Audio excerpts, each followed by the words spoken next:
So doctor, అంటే pre conception counselling అనేది ఎంతవరకు అవసరం? Very very important. Pre conceptional counselling వల్ల మనం చాలా చాలా అబ్నార్మాలిటీస్, బేబీ అబ్నార్మాలిటీస్ కానీ లేదా ప్రెగ్నెంట్ అయిన తర్వాత మనం ఫేస్ చేయాల్సిన వాటిని చాలా వరకు మనం ముందే ప్రివెంట్ చేయగలుగుతాము.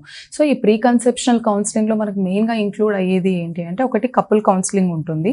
సో ఏ విధంగా హస్బెండ్ వైఫ్ తర్వాత మ్యారేజ్ తర్వాత ఎలా ఉంటాయి, వాళ్ళ యాంటీనేటల్ విజిట్స్ ఎలా ఉంటాయి. ఎందుకు అంటే ఇప్పుడు నార్మల్ ప్రెగ్నెన్సీకి హై రిస్క్ ప్రెగ్నెన్సీకి ఏంటి అంటే, as soon as a couple visits a gynaecologist, వాళ్ళ ప్రెగ్నెన్సీని లో రిస్క్ ప్రెగ్నెన్సీయా లేదా హై రిస్క్ ప్రెగ్నెన్సీ అనేది మనం కేటగరైజ్ చేస్తాం based on certain conditions.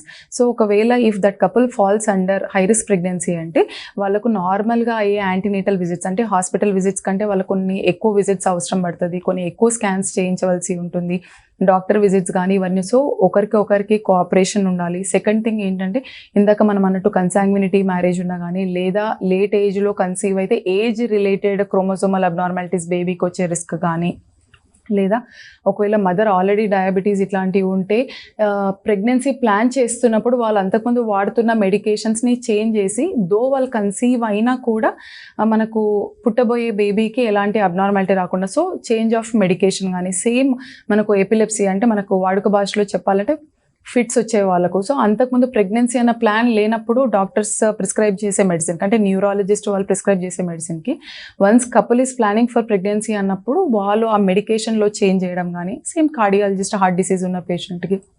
So ఒక కపుల్ ప్లాన్ చేసినప్పుడు అంతకుముందు ఏదైనా మెడికేషన్స్ ఉంటే ప్రెగ్నెన్సీ ప్లాన్ చేసుకున్నప్పుడు ఎలాంటి మెడికేషన్ వాడాలి, అన్నెసెసరీ యాంటీబయోటిక్స్ వాడకుండా, లేదా ఏదైనా డెర్మటాలజిస్ట్ దగ్గర ట్రీట్మెంట్ అవుతున్నప్పుడు ఏదైనా రెటినాల్ బేస్డ్ క్రీమ్స్ వాడుతున్నా ఏవి అవాయిడ్ చేయాలి, ఏది చేయాలి, సో దట్ ఒక్కసారి కన్సీవ్ అయ్యాక బేబీకి ఎలాంటి అవయవ లోపాలు రాకుండా, క్రోమోజోమల్ అబ్నార్మాలిటీస్ రాకుండా, తర్వాత వాళ్ళకు ఇమీడియట్గా చేయించుకోవాల్సిన టెస్ట్లు ఏంది కన్సీవ్ అయినాక, తర్వాత వాళ్ళకి ఎన్ని స్కాన్స్ పడితే వీటన్నిటి గురించి కూడా క్షుణ్ణంగా పేషెంట్ రిలేటెడ్ డౌట్స్, అదేవిధంగా మనం ఏవైతే జాగ్రత్తలు తీసుకోవాలనేది కూడా వాళ్ళు ప్రెగ్నెన్సీకి ముందే చెప్తే so couple will be prepared according to that.